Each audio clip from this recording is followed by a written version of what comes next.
Okay, I think we are live in the group now. Welcome to our show, Jeremy. Thanks for having me. Yeah. So I created a nickname for you. I introduce you to my group as the godfather of property data. Godfather of property data. Yeah, I like it. Very cool. Very cool Thank to be a godfather of something. yeah, better than nothing. Yeah. It's an honor to have you here, and I think all the members will be looking forward to learning about property data, how to analyze them, what do they mean from you. Well, yeah, I hope I can provide something helpful. I think this is going to be good. Yes, wonderful. Firstly, can we get you to introduce yourself? Like, what's your background, and then what what inspire you to create property data website, and how did you come up with the DSR concept? Yeah, sure. Well, first of all, thanks everyone for taking the time out, and I hope that this presentation will be useful for you. I'm pretty sure it will. But that was a great introduction, Lillian. Thank you. So it puts pressure on me to make sure I do a good show. Okay, so yeah, I'm a property investor. I just call myself a property investor.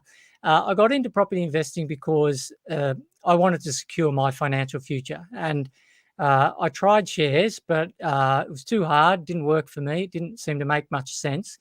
But property does. It's common sense, and I'm not the most successful property investor, but I've done okay.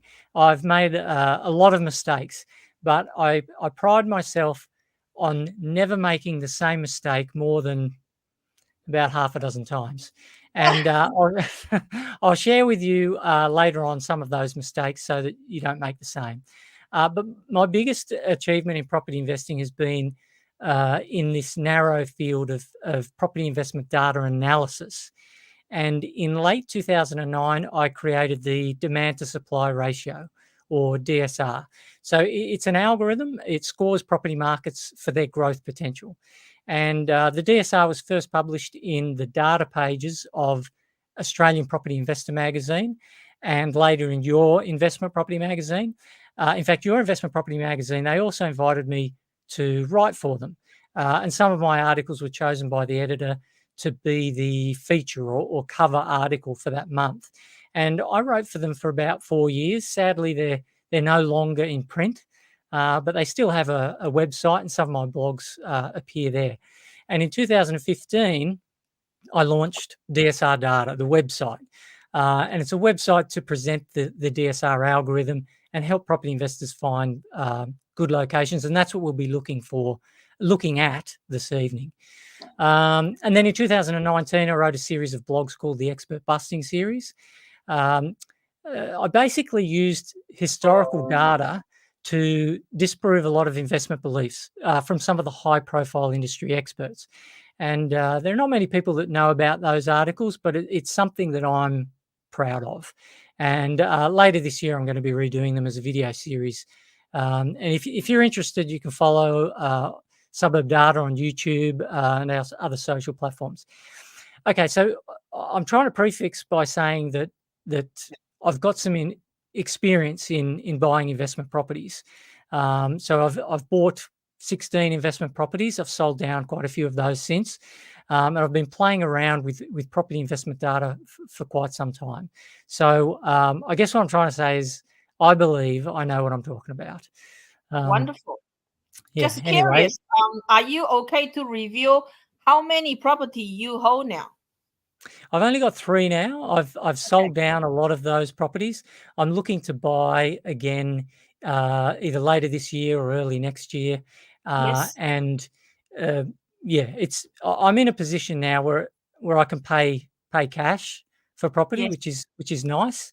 Not having to be stressed about getting finance. I can remember purchasing a property in 2004, and I think it's the only time I've ever shouted down the phone at someone. It was to my mortgage broker, and it was I had minutes left before I had to contact the agent and either uh, um, back out of the deal or Yeah. go ahead with it. So it was right at the end of my due diligence period. Yes. And my mortgage broker had left early for the weekend, and yeah, I was kind of cranky. Anyway, yeah, finance gets me frustrated. So I'm glad I'm in a position where I don't have to look at that anymore. But and so much has changed over the years.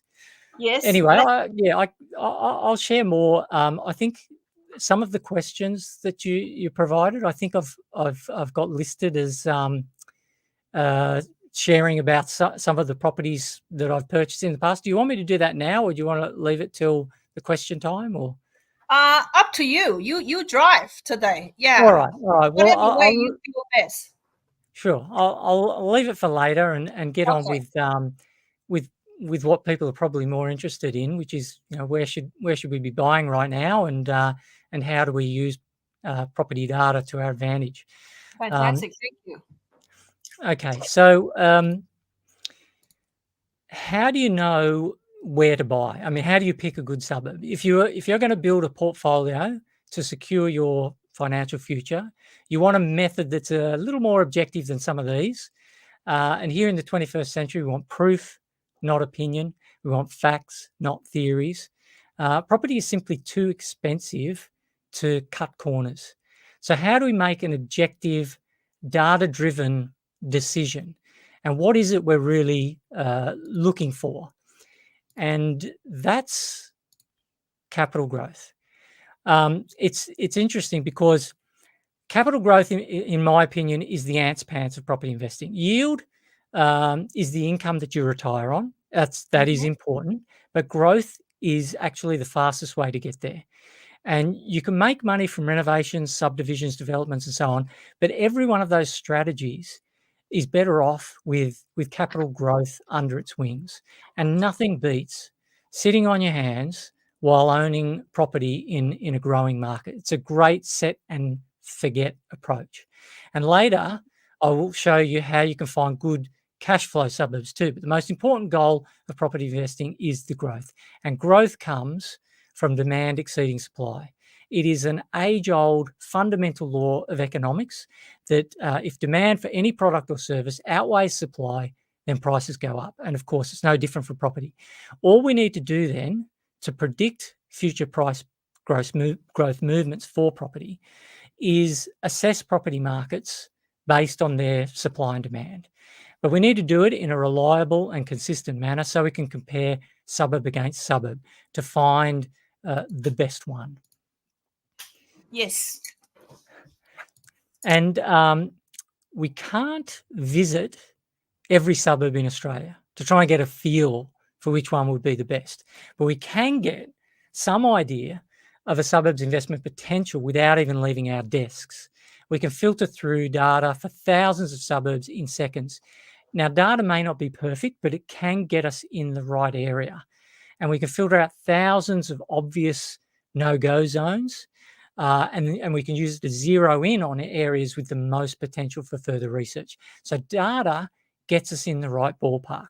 And the beauty of data is it's unbiased because the machine doesn't have a hidden agenda. And the measurements are consistent from one suburb to the next. So the assessments don't change like our mood might after, say, our fourth open inspection on a Saturday morning. But data does have some shortcomings. For example, if we were to read the auction clearance rate for a suburb, it's just a single figure with no additional info. So we don't know if the bidding at that auction was incredibly fierce. Maybe a fight broke out amongst bidders, or maybe it was really lackluster and there was only one bidder. All we know is the result. So data isn't the perfect answer, but it certainly has a lot going for it. Okay. Now let's assume that you've consulted with a planning specialist and you have a clear strategy to acquire a portfolio ready for your retirement. You've consulted a mortgage broker and you now have a budget. You're all set to go out into Australia somewhere and buy an investment property. And this is where the data comes in. So using data, we can compare suburbs in Perth to suburbs in Sydney, and in a consistent and objective manner. And we can easily filter out suburbs that are either too expensive or just have no potential. And this is why the DSR was created. It's to eliminate much of the subjectivity involved, the opinionated stuff, and to help narrow down the search from there are 15,000 suburbs around Australia, and we want to narrow that down to only a handful. So it's a great safety net to check that a suburb has, it may be if it's been talked up by a spruiker or the mind-bending marketing magicians of property developers, we can check the data quite quickly and see whether is it okay, at least is it in the ballpark.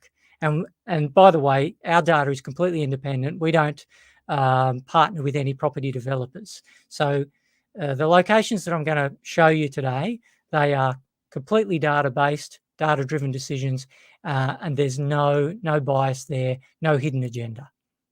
Fantastic. Very exciting to hear your recommendations. All right.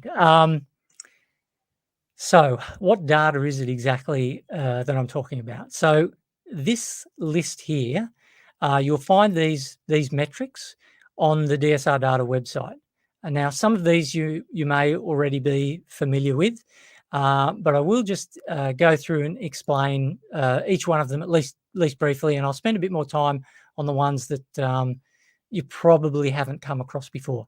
So days on market is the amount of time that a property typically spends advertised for sale. So what we're doing is continually monitoring websites like realestate.com.au, domain.com.au. As soon as a new property comes on the market, we start the clock ticking. And then once that property is sold, we stop the clock and measure that, repeat that for a number of properties within a suburb, and then we take the average of that, and that's our days on market.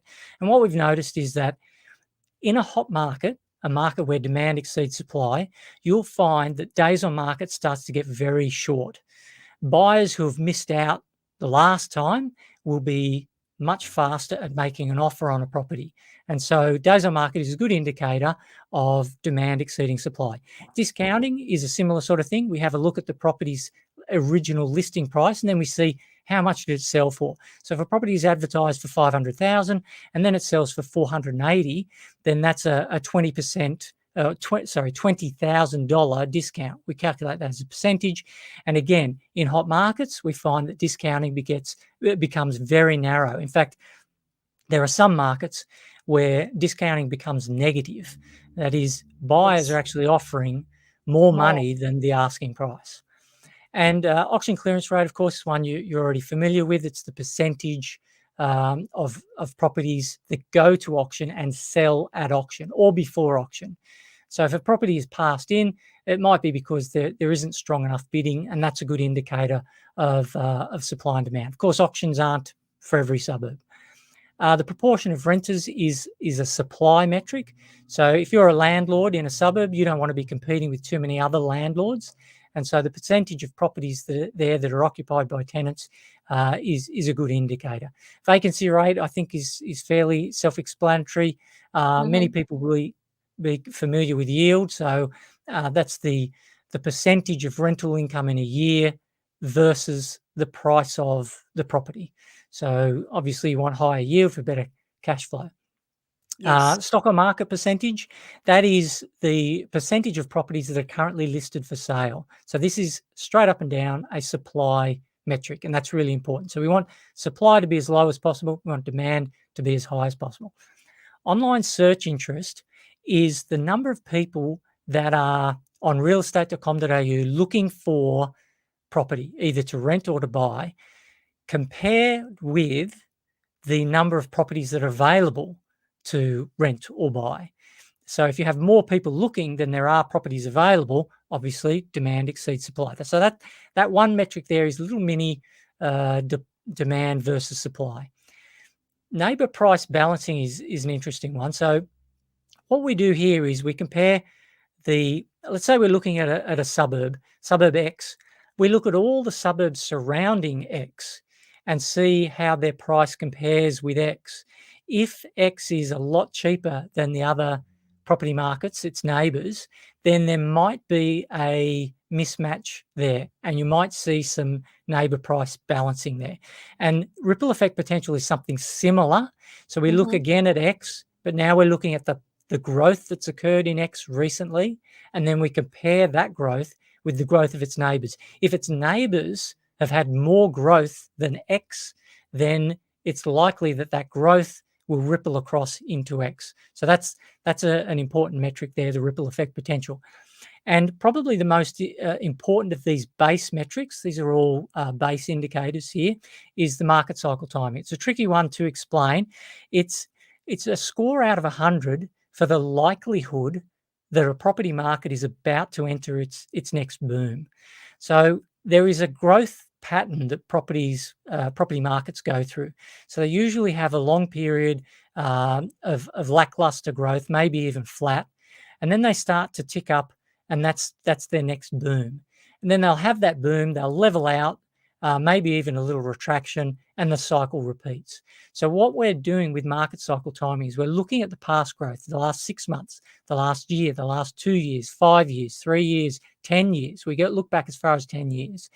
And we're trying to see if that pattern of growth matches what we've seen in the past as the stereotypical pattern of growth prior to the next boom.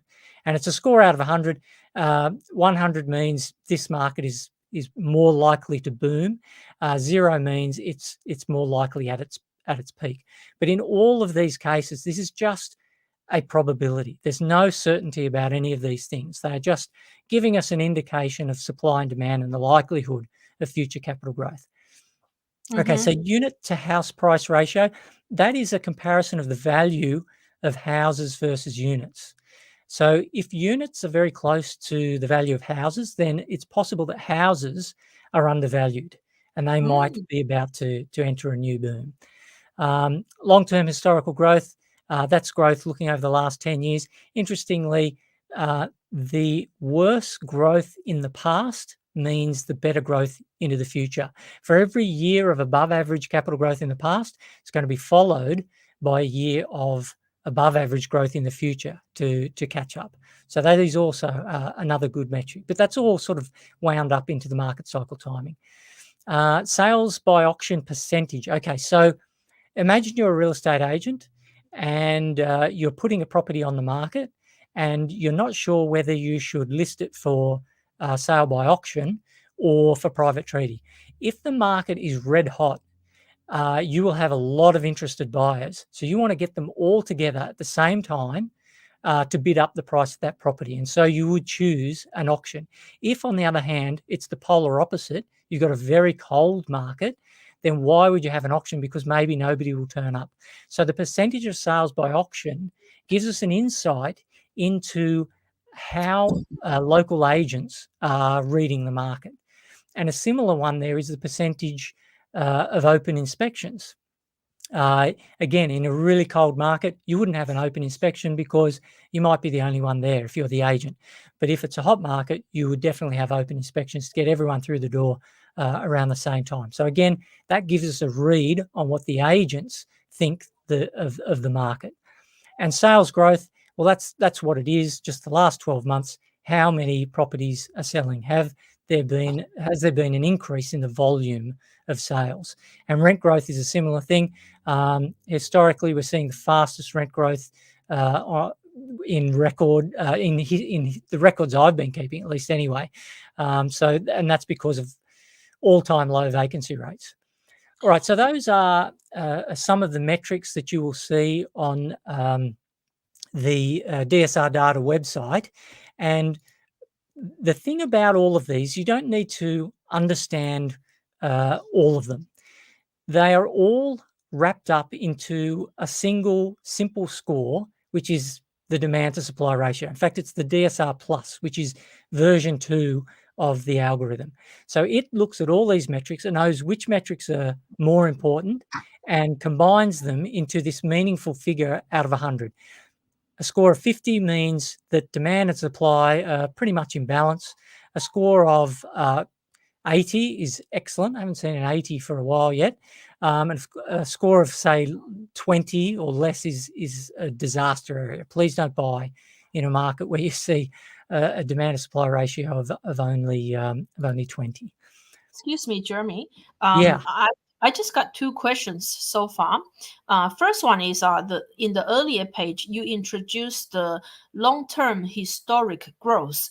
Some people say you need to look at past performance to ensure future performance. So some people would say try to look at suburbs with average past 10 years at least 4% growth every year, sort of thing. But from you just said, seems like you don't agree with that. You believe in the opposite. You act like, so basically we should be, I don't know, paying more attention to the ones that had terrible growth in the 10-year average. Like, that's in your opinion, or? Yeah.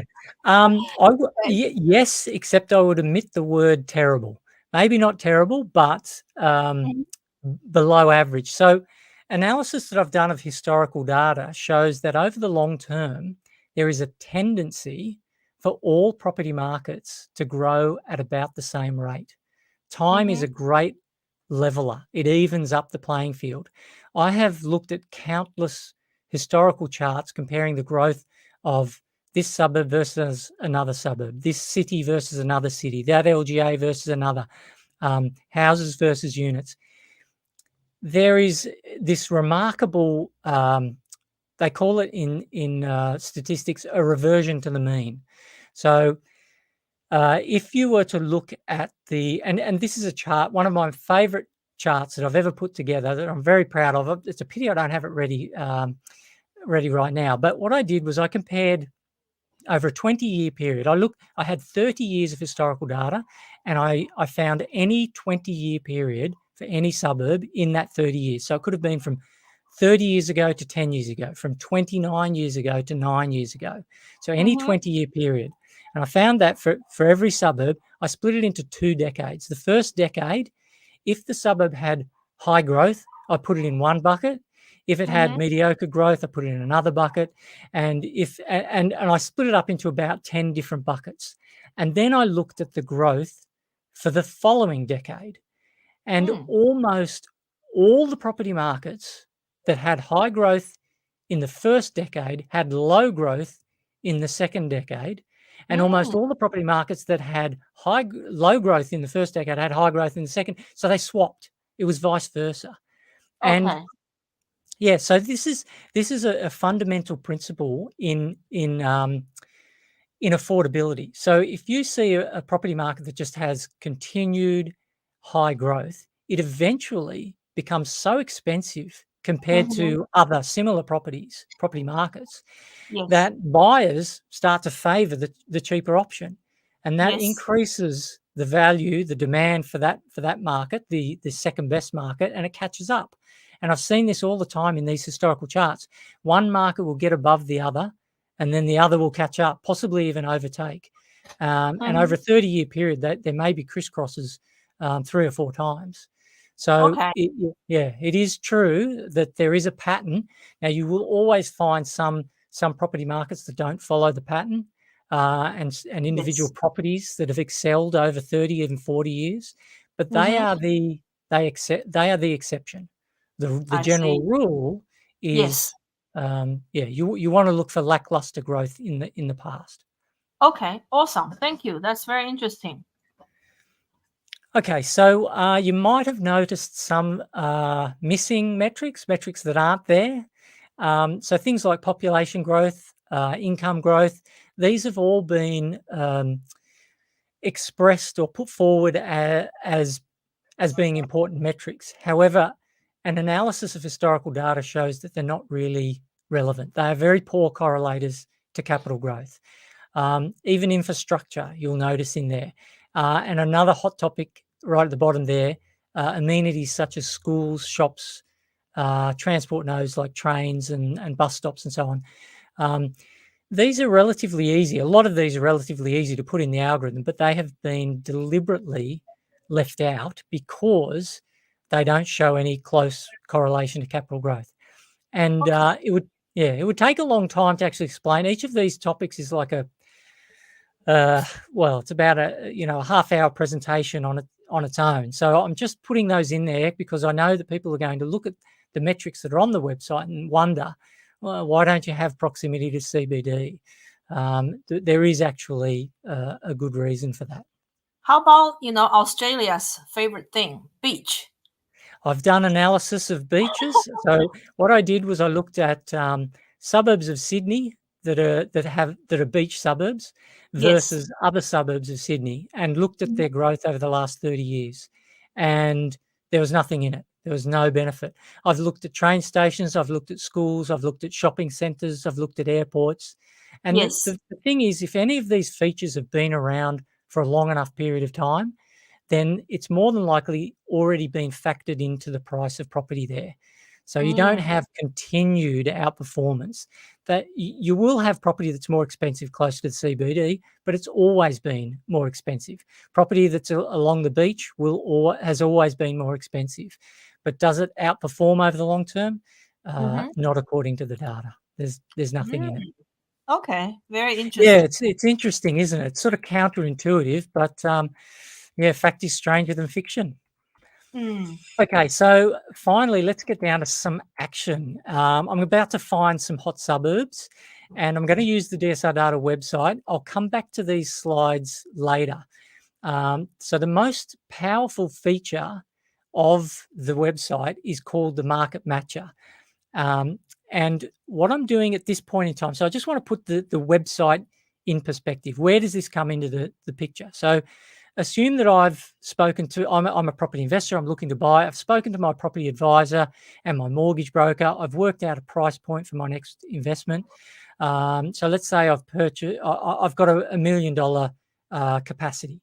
But my advisor has suggested, hey, why don't you buy 2 properties at 500,000 so you can diversify and also you get a higher yield. Cheaper priced properties generally have higher yields. Okay, so how do we find the best suburbs in Australia that meet that criteria? And this is where I've got to share my screen, and I'm going to use DSR Data. All right, just give me a second to pick the right tab here.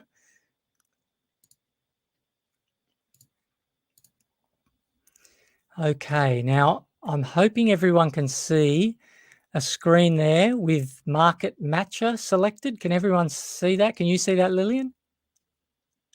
Yes, but not sure why it's a little bit blurry. It's blurry. Do I need to maximize my screen? Can you try? Has that changed anything? Still about the same. Okay. That's okay. Just keep going. I'll try to play around with the setting at the background to see if I can make it better. All right. Well, this is the most powerful tool of DSR Data. This allows you to search through thousands of suburbs around the country and do it really quickly and really easily. It's split up into 4 different sections, which I'll go through. But just briefly, you set location search criteria, which is your geographical constraints, whether you want houses or units, which filters you want to set. So, for example, your price range, and then how you want the data sorted. So let's start with geographical restrictions. So for starters, you can search in particular states. You might not like the ACT because it's leasehold. Maybe your accountant has told you you're paying too much land tax, so you want to avoid New South Wales, and maybe you've got too many properties already in Queensland and you want to diversify. So you can choose which ones you want to exclude. I'm going to include everything. I usually look Australia-wide, and there is a way in which you can search for properties using a map.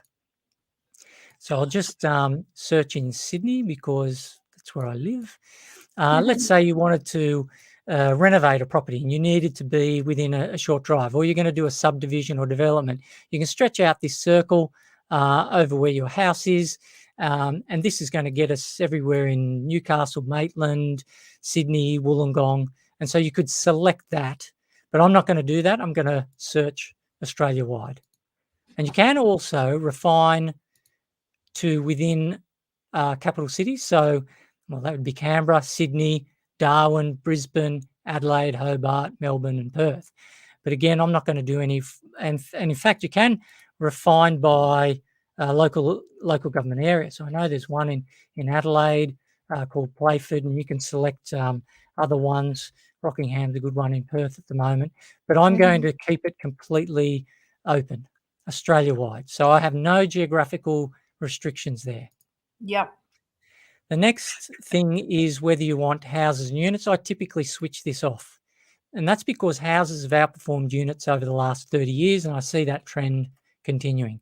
But sometimes if I've got a client who's got a really tight budget, I might need to go units, but I'm not going to do that for this presentation. Sure. All right, here's the big one, the statistical search criteria. There are a couple of defaults in here already. The first, so what this is doing is it's going to search the Australian property market for suburbs that have typical values between 600,000 and 1.1 million. That's a bit steep for me since I'm looking for about 500,000 as my max. I'm going to choose 525. That means I can find maybe a property worth 500,000, even if the median value for the suburb is 525,000. And I don't care how cheap I go. So, so there's a suburb somewhere in Australia with a minimum typical value of 96,000. Can you believe it? That's pretty cheap. It's probably in the middle of nowhere. It's probably cheap for a reason. Okay, so this is my budget. So I've set my budget, and this is after speaking to my broker. The default yield in there is 4.63. That's well, yeah, maybe that's enough. I'm going to just relax that constraint a bit. I'm going to go for 4%. So it'll open up more markets. And there's one other criteria. So I've addressed my budget. I've addressed my cash flow. There's one other criteria that I typically put in here, and this is addressing risk. So the demand to supply ratio comes with a statistical reliability. It's an overall score about how much data we've got and how reliable that data is. And so I'm looking for statistical reliability. There are actually two of them.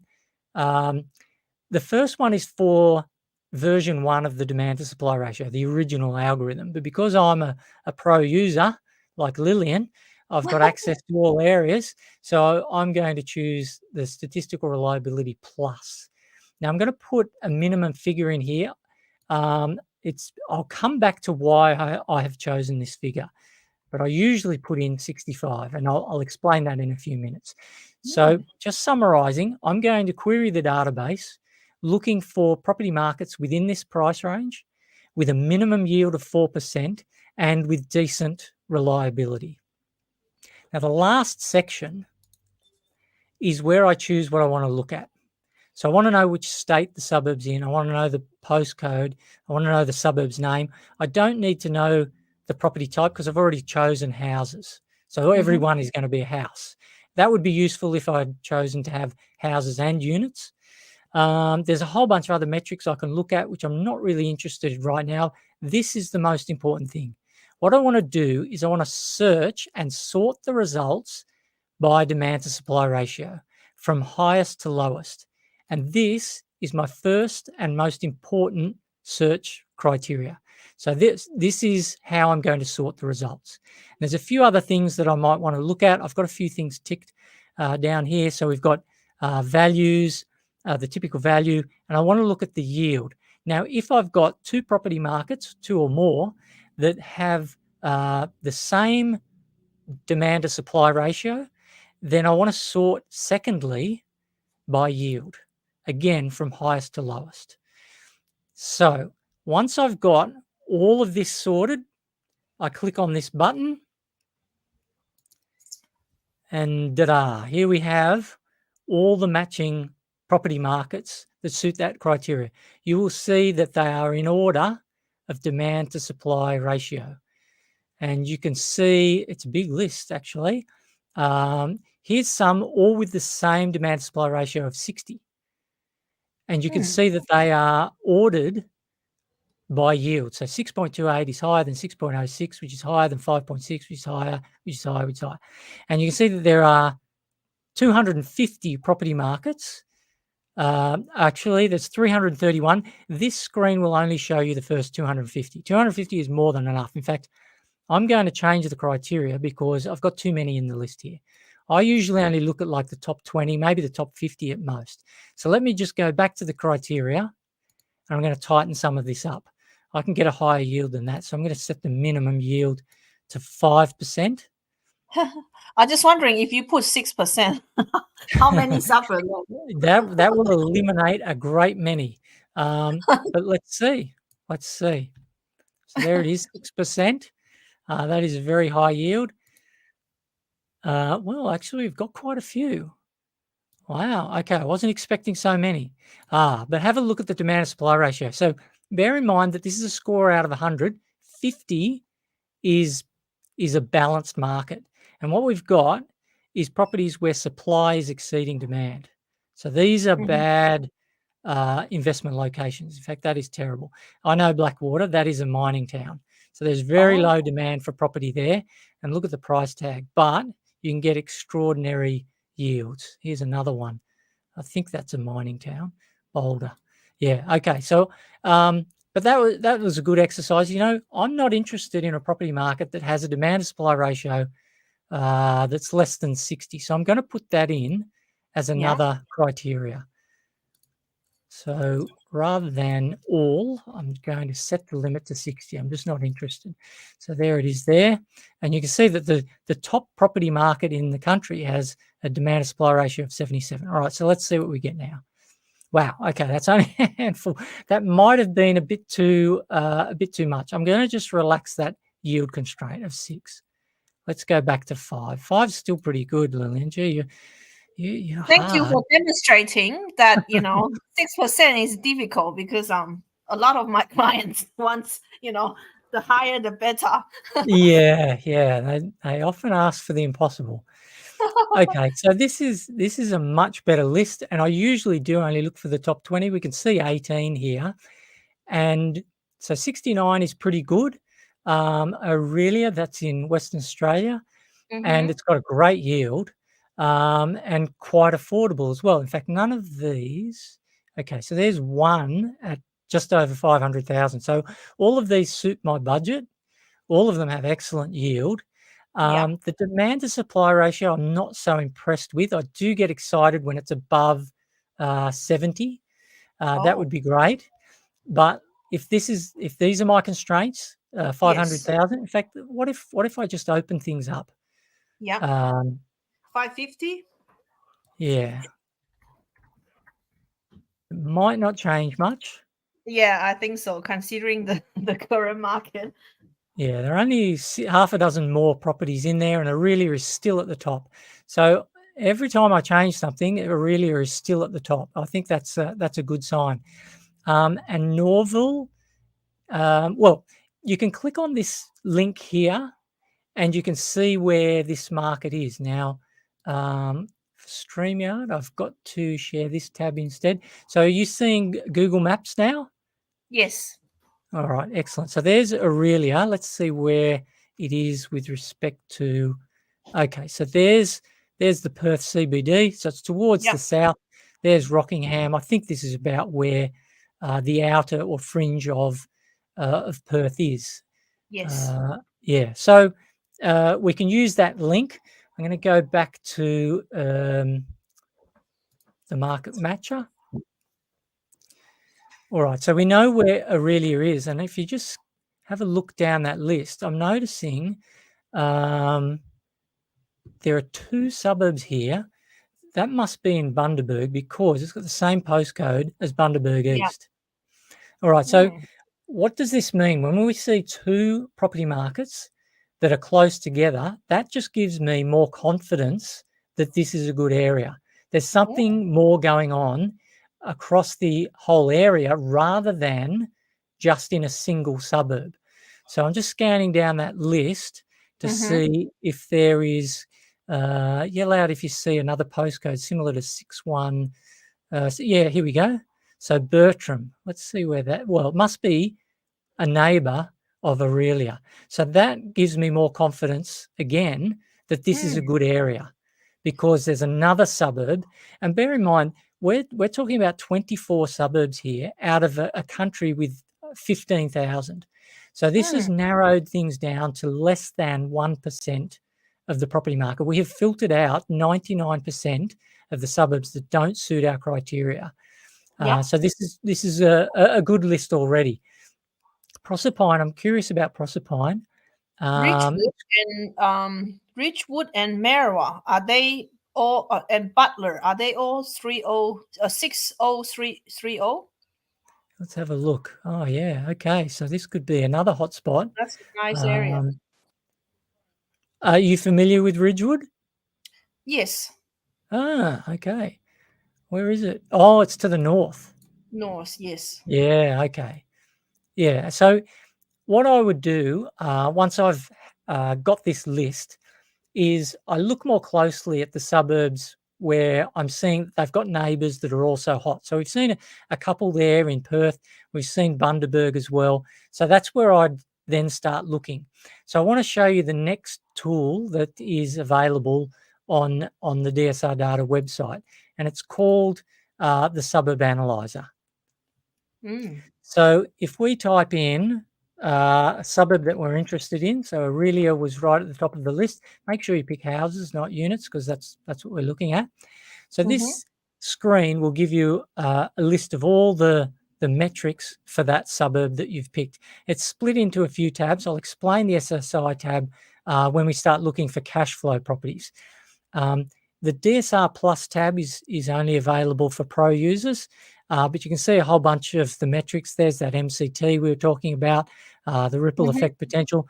And if you're ever confused about what one of these metrics mean, you'll see that there's these blue information icons. And if you hover your mouse over, a one-line explanation will pop up.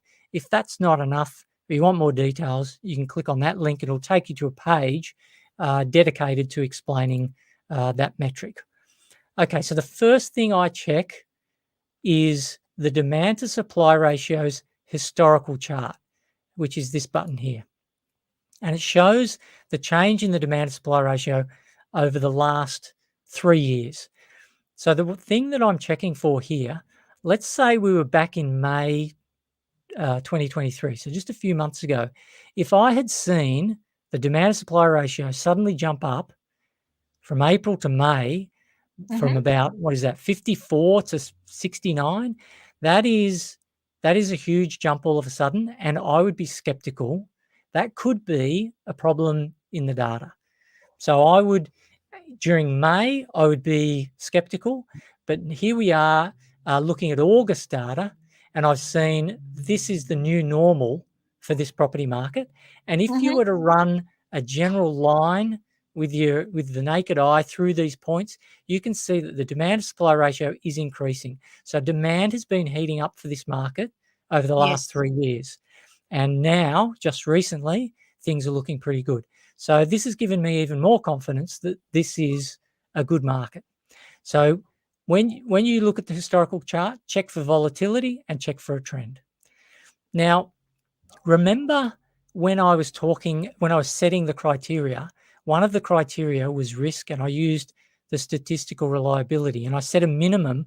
I think I set 65. Yes. This is where this infographic comes in. It's called the context ruler. Let me just show you this. This is why I chose a minimum of 65. So whenever you are confused about whether a metric does it have a good value, a low value, is it a high value, this is when you bring up the context ruler for that metric. So here we are looking at Aurelia statistical reliability, and you can see that it's 74. The average Australia-wide is 68. The median is 70. There are some markets where we have an enormous amount of data for, and they have a statistical reliability of 85. And there are some markets, usually in the middle of nowhere, that have virtually no reliability. And so that's why I was setting it to around about, I typically set 65, unless a client comes to me and it's very hard to find anything that matches their criteria. I might need to relax that constraint a bit. But this is the reason why I chose 65. So we're looking at good data here. And if we look at the demand to supply ratio, its context ruler, we can see how good 69 is. So you can see that the average at the moment is 48. The median is 49. So Most property markets are in balance. It's actually a rare circumstance to find a property market out of balance. And they can be out of balance down the red end. Red is bad. This one's at the good end, green. So we can see just how good this market is. So this is giving me a lot of confidence about this property market. This is a good place to buy. Jeremy, all right. can I So interrupt? yeah, go. Yes, I know the DSR is, the higher the better. But sometimes when the DSR is so high, the market is so hot, and it's so hard to get a property for reasonable price. You sometimes have to, just follow, sales agents' game and buy. And unfortunately, sometimes, you end up overpaying to be able to get into that market. How do you get around that? Yeah, that's a great question, and it's the first question that my client will ask once I've picked out a suburb for them. Oh, Jeremy, it's too hot. I can't get in. The agents aren't returning my calls. There's nothing to buy. There's loads of buyers turning up. Okay, so compare that to the polar opposite, where you are the only one looking for property, and real estate agents treat you like royalty. They roll out the red carpet and they love that you've got some interest there. I would much rather pay above market price. Yep. And 6 months later, what I paid looks like I got away with a bargain, than pay what I think is a bargain now, and 6 months later, it looks like I overpaid. So the definition of capital growth is a property market in which the majority of buyers are overpaying. That's what capital growth is. So if that is how you need to enter that market, you know that you are in the right market. Nothing good comes from something that's just too easy. So It's going to be hard. And look, it is very frustrating, and I share your concern. But it is tough, but it's what has to be done, because you're not going to get a good result unless you choose the easy path, and you'll get a terrible result, potentially terrible. I agree with you, because some people, they keep holding out, saying, "Oh, this is too expensive. I'm not getting a discount," and then 6 months later, they are in a worse position. So prices have gone up even more. You just gotta cut your loss and get in. Yeah. And some of these property markets, you can have property prices going up by a couple of $1,000s a week. I want to be careful what I say there, because I don't advise anyone rushing in. Property still moves slowly, but you do need to have determination, and you need to make confident offers. And I guess there's this balance between procrastinating and being cautious. So procrastinating is definitely a bad thing, but caution is a good thing. So there needs to be a balance there, and that's up to each individual. Are you being overcautious and procrastinating, or do you just not have enough information to make a confident decision? So it's tough, isn't it? But great question, Lillian. You've broken my train of thought now. I think. Sorry. Where am I going now? Okay, so we've found a great property market here for growth. What if you're not interested in growth and you're just after cash flow? So, for example, you're in retirement or nearing retirement. Equity gain isn't as big a deal, but you want something to replace your salary, your income. So what you want to do then is use the market matcher, and instead of searching for logged out too long, instead of searching for growth markets, what you want to do is search for cash flow markets. So you would change the criteria. So you might include units. I'll just get rid of some of these default metrics. And in fact, I'm going to search for any price range, although the best yielding markets will be cheaper. What I prefer to use is what's called a strategy suitability index. So there's a bunch of different strategy suitability indexes. So the buy and hold is the same as the demand to supply ratio. This is the one I'm interested in, high cash flow. There are others where you can look for better development areas, or buying discounted property, or lower risk, or off the plans, reno flips. So for example, reno flip, you want to purchase a property and then sell it quickly. So you want low days on market, you want high auction clearance rates, and you want a wide variety in property prices, so that there's cheap properties in the same suburb as expensive properties, so that you can buy one of the cheap ones, renovate it, and make it look like one of the more expensive ones. So this scores property markets for reno flip. This is low risk, so it's looking at the highest possible statistical reliability. This is exactly the same as the demand supply ratio. I'm going to choose this one because it looks at yield and it considers vacancy rate, as well as a bit of supply and demand. So I'm going to set maybe a minimum of 70 there and see what pops up. And that's what I want to search by. Instead of by the demand to supply ratio, I'm going to search by this, if I can find it, the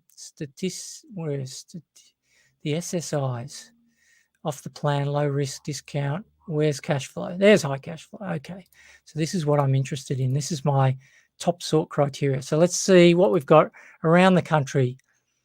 So one in regional New South Wales. Oh, wow. That is very cheap. And you can see that you've got a high yield. Now, we may be talking about property markets here that could be risky. But if you are dead set after high yield, you're going to have to go cheap. You're going to have to go regional. Yes. But of course, if that's what you're after, the website allows you to search for that sort of thing. So although I'm obsessed with capital growth, I do respect that cash flow is important. And if investors are after cash flow, you can still use the website for that.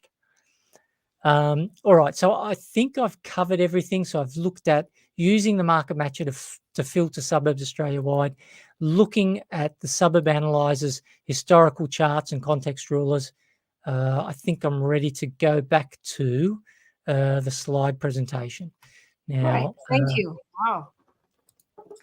Oh, wait, that's not what I wanted to do. I want to, can you see the slides? Yes. Oh, yeah, good. Okay, you can see the slides. Excellent.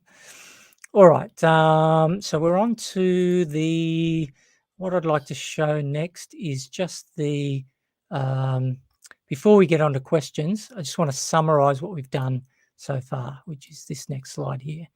All right. So we've used the market matcher to filter. We've put in our budget, our yield, our risk, our appetite for risk, and we've ordered by the demand to supply ratio.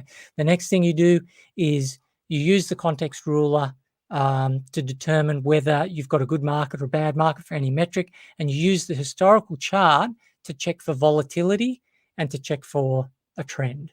And after that, it's probably on to realestate.com.au or domain.com.au and just see what's available for sale. Now, you might find the suburb has one or two properties for sale, and you think, well, that's no good. How am I going to get into a market that's so tight? And that's why it's good to find suburbs like Aurelia that has a neighbouring suburb like Bertram, which is also hot, or Bundaberg, where you've got Norville and Bundaberg East, or places to the north of Perth. If you can find a little cluster of heat, that's good because it opens up more opportunities for you. So that's your next step. Great. All right, so that's the end of the presentation. But you provided me with a list of questions, Lillian, earlier from members. So yes.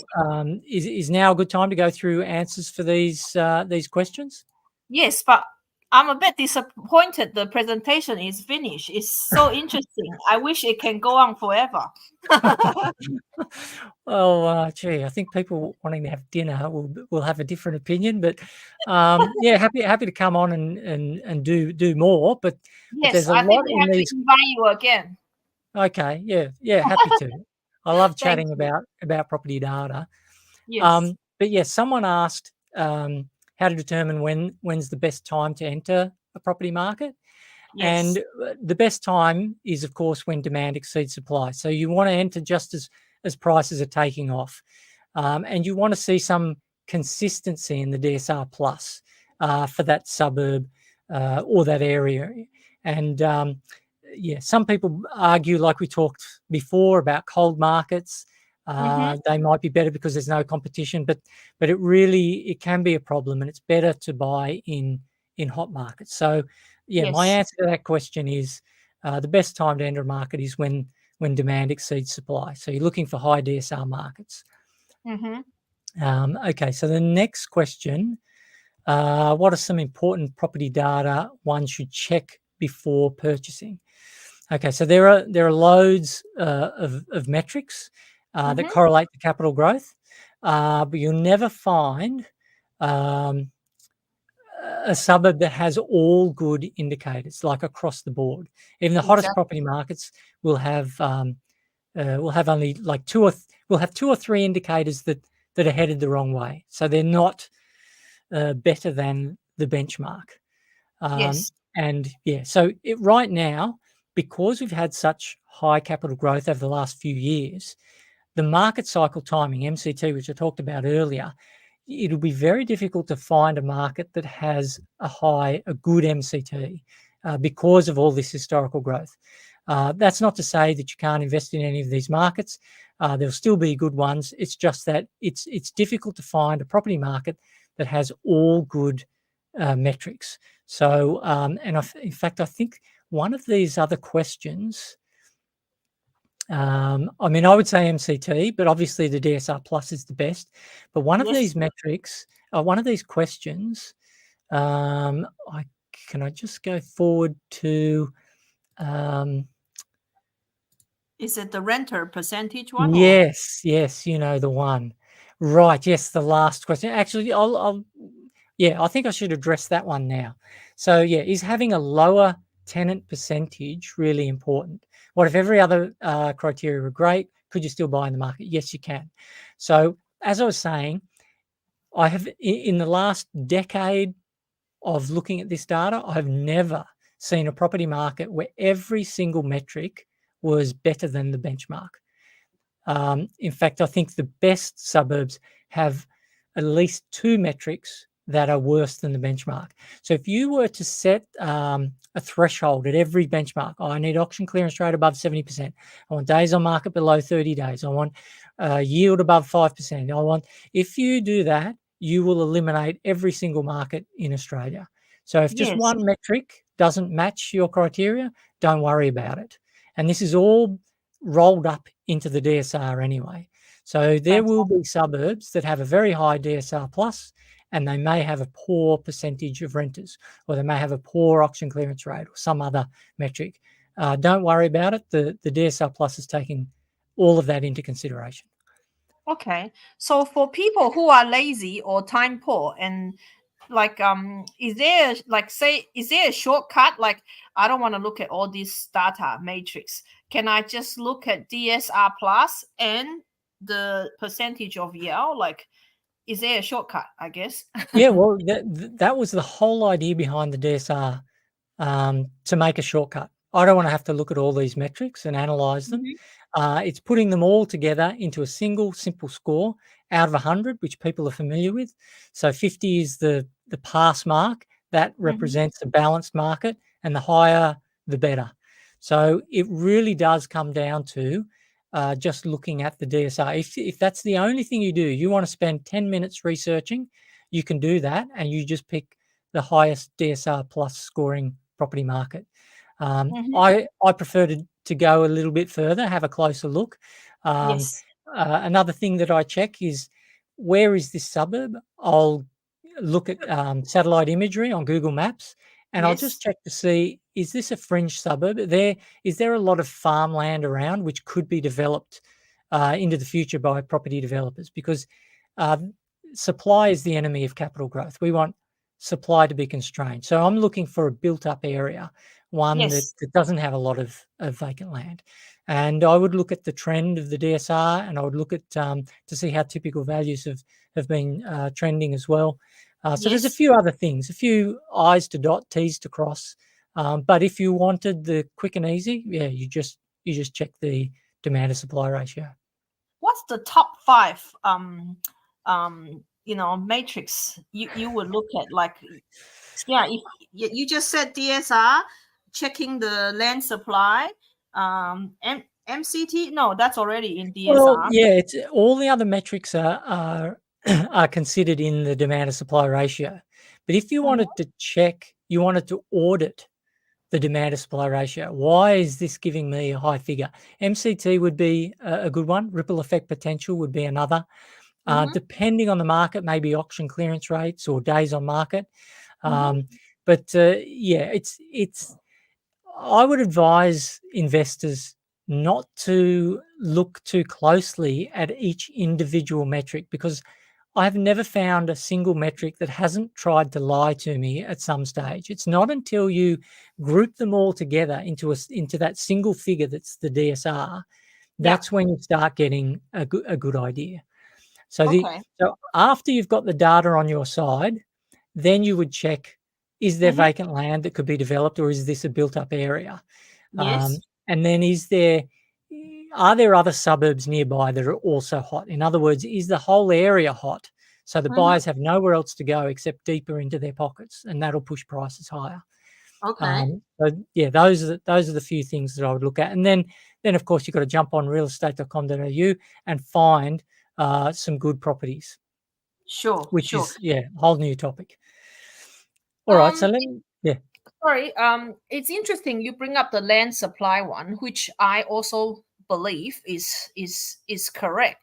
But there's been instances where like a new area, after developer go in and build more and more estate, and even though there's still heaps of land around, that area went up in value, and people who bought house and land package there made money.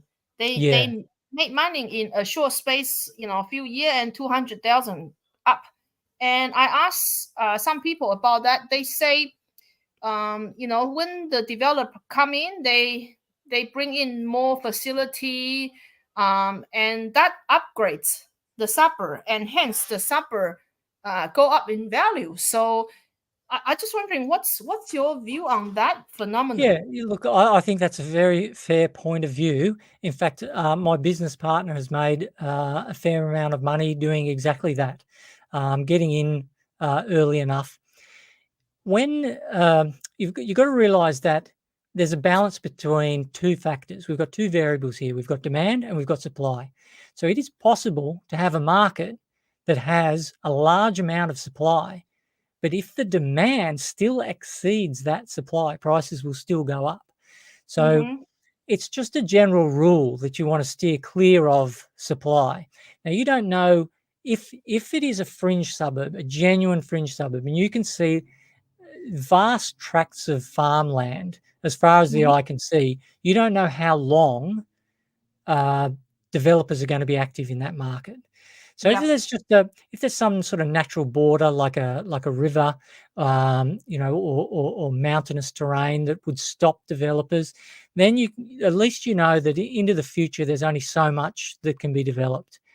And I just find that it's harder to read the demand, but you can contact the developer and say, look, how many people have you got interested here, and try and gauge demand that way. If it's a new estate, there's very little data available on it because it doesn't exist yet. Yes. But there are multiple ways of making money in real estate. And buying in house and land packages is not for the faint-hearted. If you're going to get in, you need to get in early, and you need to know what's going to happen into the future. So as a general rule, I advise investors to steer clear of those areas because I just don't know. Badgerys Creek, for example, in Sydney, new airport, massive infrastructure, billions of dollars, but there is so much available land there. I am sure that there will be people who are saying into the future, I made so much money, and then there will be others who will say, oh, it hasn't grown at all. So I steer clear of that area because I don't know what's going to happen. So to me, that's risk. But if someone is confident, they've done this sort of thing before, maybe they can share with the group what sort of things they research. But it's just something to be aware of, that there could be additional supply. If you're going to buy and hold for the long term, Yes. you may have made $200,000 in the first 18 months after you bought, which is great. But then what are you going to do? Is there going to be additional supply for decades into the future? That's the thing you got to the question you've got to ask. Great, thank you. All right, so we've handled that. When's the best time? Some important property data. So I've mentioned the MCT and other metrics, but really it comes down to the DSR plus. Right, some other websites. So of course I've got DSR data listed there, Yes. but I also think there's great data there at Microburbs. I know the founder of Microburbs. He's a data scientist. His name is Luke Metcalf. He's a good guy, and he and I are actually working together on version 3 of the demand to supply ratio. And I know that he has a lot of data, and it's very helpful for property investors. So that would be my second pick, Microburbs. Yes. CoreLogic, of course, they've been around for a long time. CoreLogic would be good when you've picked out a property, you want to make an offer, and you don't know how much you should offer. So CoreLogic have like a desktop valuation feature where you pay a small amount and you can get like a valuation on a property. So CoreLogic are pretty good, Microburbs, and of course DSR data. So is your friend like working with you for further feature in DSR? Is it the sorry, I missed his name, the one that created Microburbs? Yes, Luke Metcalf. Yeah, Luke Metcalf. Okay. Is he planning to update like Microburbs more? Like, I don't know. Sometimes I feel like the data in there is a little bit outdated already. Yeah, he's very busy at the moment. There'll be a whole bunch of new things. Microburbs is about to go through, yes, a significant transformation. Fantastic. So yeah, Looking it's forward to that. definitely a website to keep your eye on. And DSR data is getting replaced too. In a few months' time, we'll be releasing suburbdata.com.au. It's not available yet, but that will have version 3 of the demand to supply ratio. So keep your eye out for that one. I've been telling people it's only a couple of months away since I think July. IT. Anyway, all right. Just from July, you are pretty efficient already. We've been building all year. I just thought it would be published in July. All right. This is a really good one. This question here: why do different property data websites all show a wide variation in the same metric? So you might have vacancy rates at 1% on one website and 2% on another website. How do you know which is true? Okay, so yeah, that can be quite frustrating, and there are actually many reasons. So some data providers will report data at the postcode level, others at the suburb level, and you can have I know there are postcodes with over 100 suburbs in them. So that's a geographical difference, which might result in a different figure. Then some data providers will aggregate data over a month. Others will aggregate over a quarter. So again, you're using different base data, so you get a different result. Some will split their data between houses and units based on strata titling, whereas others base it on a different idea. So for example, a townhouse. Is a townhouse classed as a house or is it a unit? And what about villas? What about terraces? So different opinions on how you handle different things give you different results. Some data providers, they prefer to report rather quickly rather than wait for all the data to come in. So they may have earlier cutoff times for the base data than other providers. Some have different ideas regarding calculations. So, for example, along with vacancy rates, I've heard of one data provider, they exclude properties until they have been advertised for rent for at least 2 weeks. Now, that means their calculations will miss rentals that are advertised in a hot market with really tight vacancies that are here today and gone tomorrow. So, yeah, some data providers, they don't consider the availability date. So you may have seen on Domain or Real Estate, there's a property listed for rent, but it's not vacant right now. It's available at some future date. And if that's not taken into consideration, you may consider that property as vacant, but it's not vacant. And you can have properties that are never vacant in hot markets. So that's another thing to consider. So all these different means, oh yes, there's a different mean for aggregating. So data published for a suburb is a combination of data from the individual properties within that suburb. So some providers will publish a simple median, which is just the middle figure when they're ordered. Others will include some fancy tricks to try and get some more accurate typical figure. It's not technically the same as the median. And so you've got lots of anomalies that can arise from medians. And that's why there's this effort by data providers to try and provide a metric that's a little different. That's why we don't actually publish the median. We publish the typical value because we're doing something that's a little trickier. And some data providers might only include transactions of the latest month, whereas others might use data from prior months in some clever way. So with all those different choices of how they choose to do things, you can see why quoted figures can differ dramatically. And it's frustrating, but it's just something I guess we have to live with. How about DSR? Do you guys give statistic on a suburb based on that particular suburb, or it's based on postcode? It's at the suburb level and split between houses and units. Great. Yeah. And you don't combine townhouse into house? We call a townhouse, we consider a townhouse as a house if it has 3 or more bedrooms.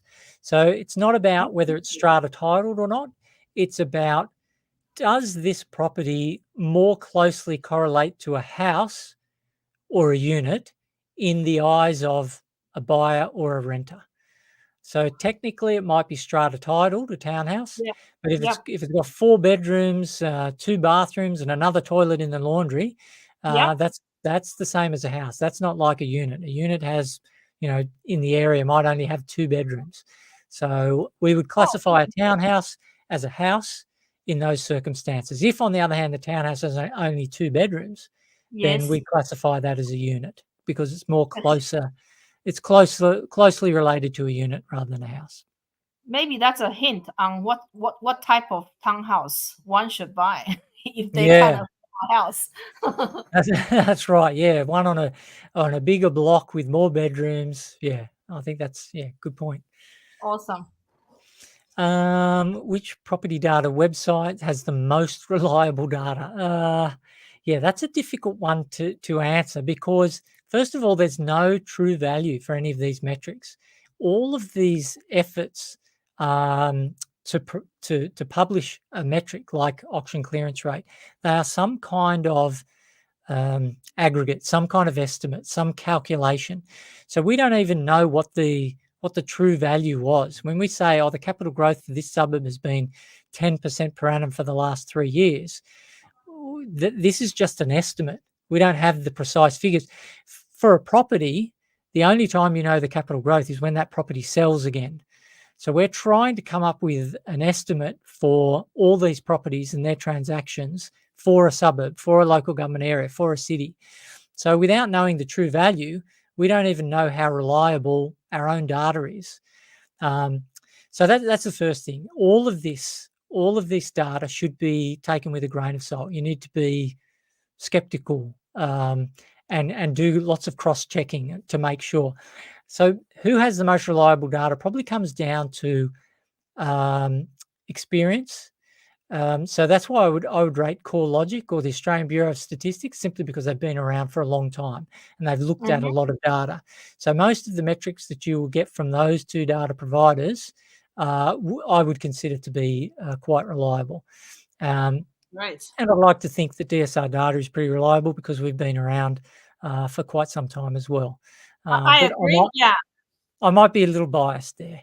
No. Between the talks of buyers agents, DSR tend to be the one that we say is most reliable. Yeah. Oh, that's good to hear. Good to get some Some positive feedback.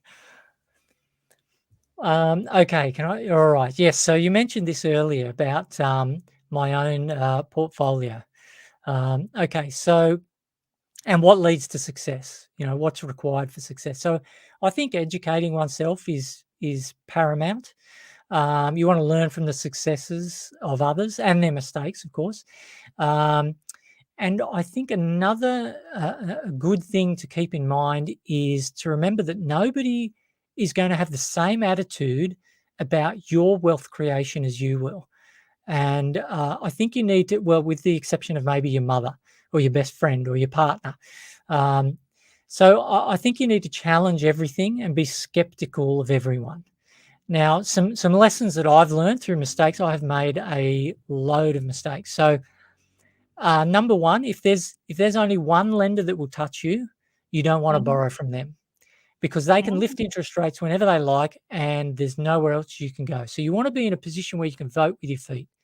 You want to have at least two lenders and you choose eeny, meeny, miny, mo between them, so that if one starts lifting their rates, you can then refinance and go to another. So I was in a position in 2010 where there was only one lender for a number of properties that I had, and the GFC had hit Australia's shores. Things were going pear-shaped.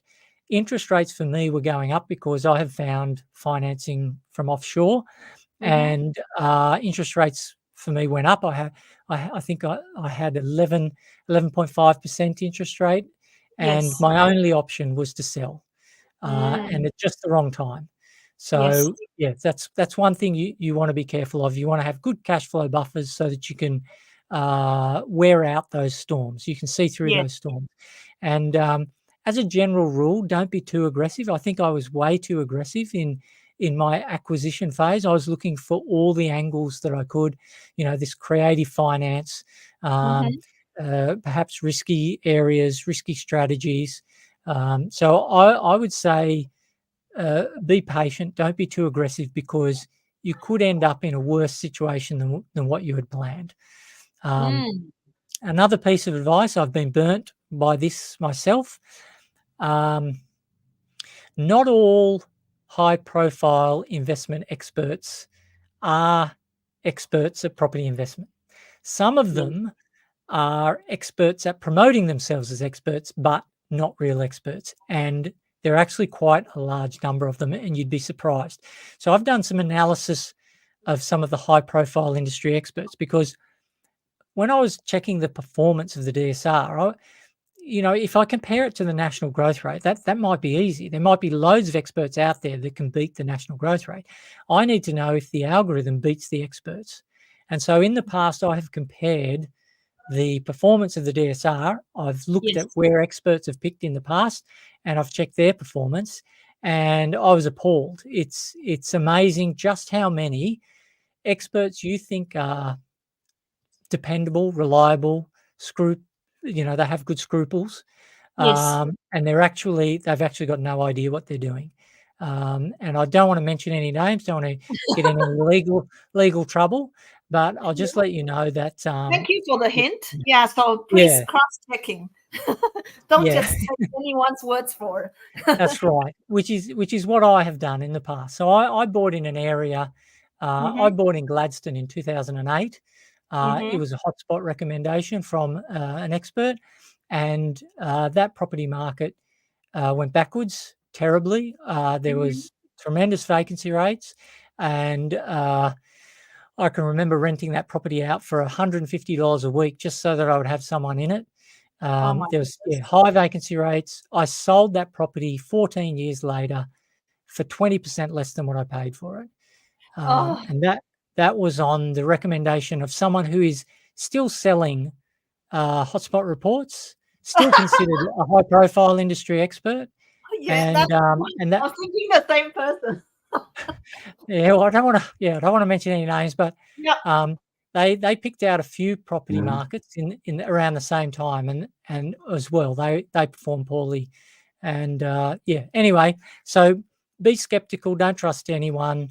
Don't trust me. Don't trust DSR data. Just be very skeptical as a general rule, and that could save you a lot, because the opportunity cost I calculated for that property was close to $1 million. Mm-hmm.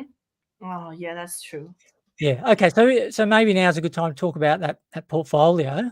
Yes. So I bought my first property in 2002. That was in Penrith in Western Sydney. Yes. I renovated that and bought another one nearby about a year later. Now, I thought that my renovations were adding value, but I had coincidentally purchased property at a time where there was a national boom. So it was early 2000s. Prices were going up pretty much everywhere. You couldn't really miss. And so I took a year to renovate that property. But during that year, prices went up dramatically. I thought that it was my renovation. So I thought, yeah, renovations work. I'm going to do that. I'm going to buy properties, renovate them, borrow against that equity, repeat the process.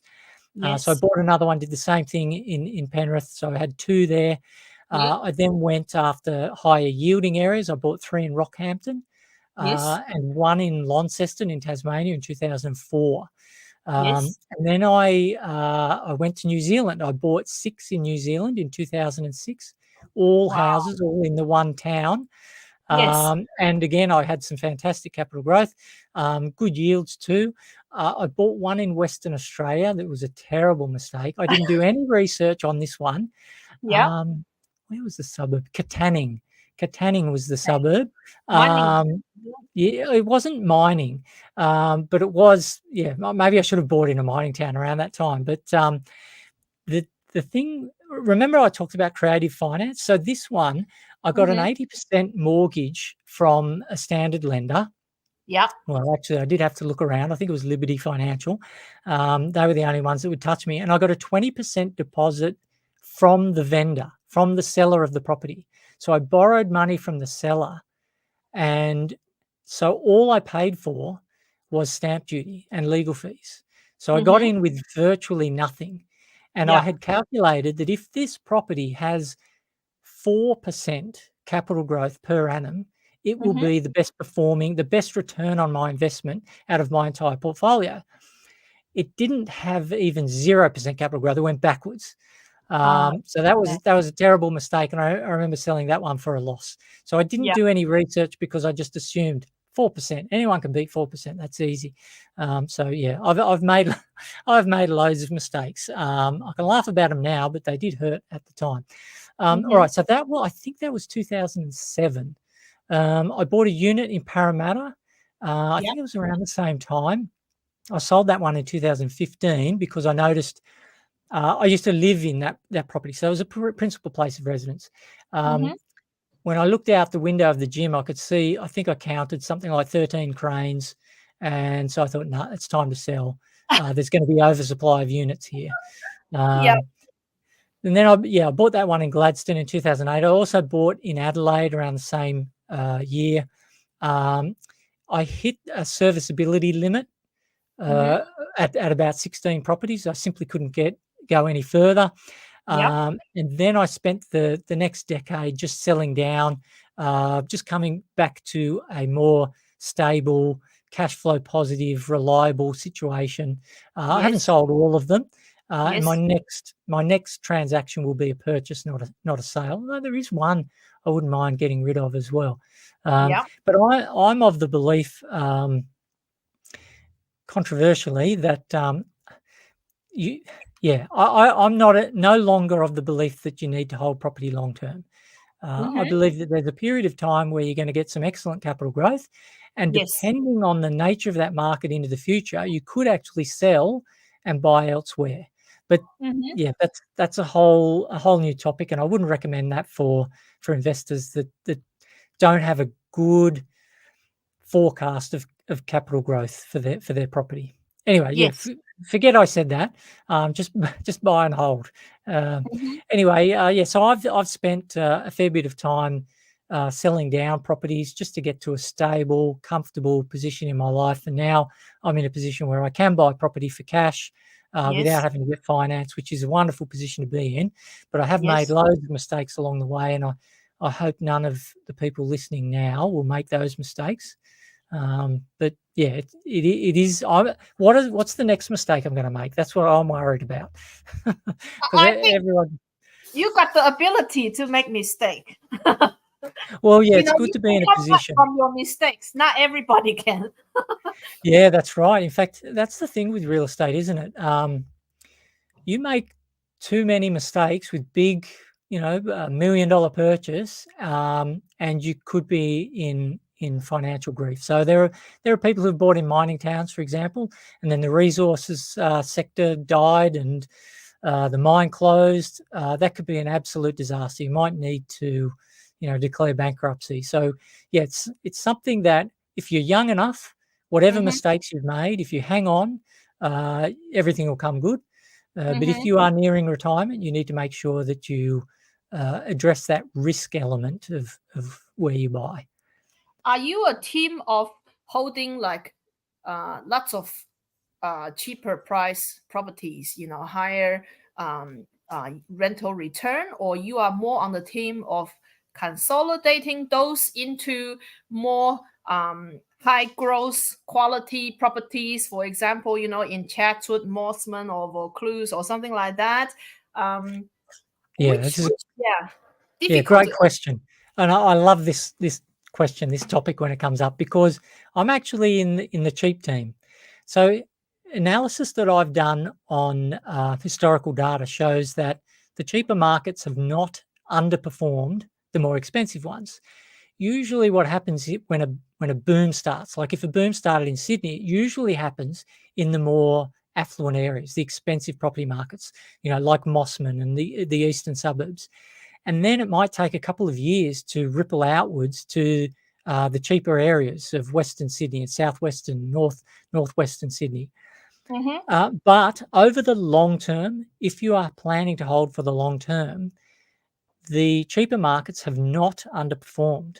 So there's no real reason to buy in those expensive areas, especially if you are going to be stretching your budget.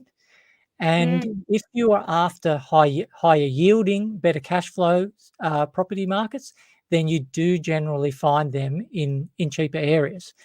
I don't go to the absolute cheapest of the cheap, and I would not recommend buying in some. I mean, one of those markets popped up there. I saw it was something like $200,000. It was a mining town, really high yield. So I wouldn't go pursuing those.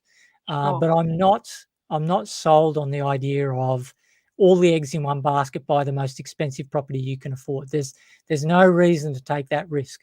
So if I had $1 million to spend, I would not be buying in $1 million market. I would be buying in two $500,000 markets, unless of course there was $1 million market that completely had all the metrics in the right direction. It had good growth potential and it had decent yield as well. It's just rare that you'll find those.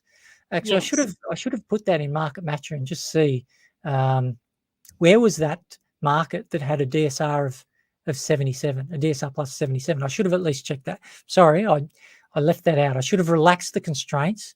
Show me the top market in the country by DSR plus. Maybe that was bang on $1 million, and maybe I should buy there.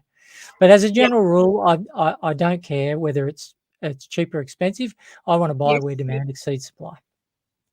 Awesome. Thank you. You always have you don't stop amazing me. You always have the perfect answer to my questions. Very impressed. Thank you. All right, and that's the question. The last question. That's the one we've. So wow, that went on for a lot longer. I'm so sorry for keeping everyone's evening. No. Very, very informative. Yeah, I think some member left message. Thanks, Jeremy, for sharing so many useful and valuable information. Another one commented, very informative. Oh, fantastic. Well, I'm glad people got something out of it. That's the main thing. So that's great. One final question. I'm just wondering with DSR website. I know you already have explanation for what each matrix means and all that. But if, for example, after reading all the information, one still don't fully understand how that matrix work, do you have a helpline where people can ring and get further feedback, or it's more like email the question through? It's more like email. So you'll find on the there's a green help button on every page, almost every page of the website. If you look in the bottom right-hand corner, there's a green help button, and support staff, they might not get back to you within the hour, but they usually get back to you same day or overnight with any answers to questions. So fantastic. yeah. Thank you. What an honor of our group to have, the creator, godfather of property data here today. Yeah, learned so much from you, Jeremy. Thank you so much. Thanks very much, Lillian. It's been great meeting you, chatting to you. Thanks so much for the opportunity. You're welcome. And everybody in the group should check out DSR. I use it myself, and I find it very useful also. Great. Thanks, everyone. Thanks, Lillian. Wonderful. Thank you very much, Jeremy. Better let you have some dinner and have some drink. You've been talking for a long time. Yeah, I'm a bit parched. All right. Thank you. Okay, awesome. Have a good night. All right. Okay, bye. Bye-bye.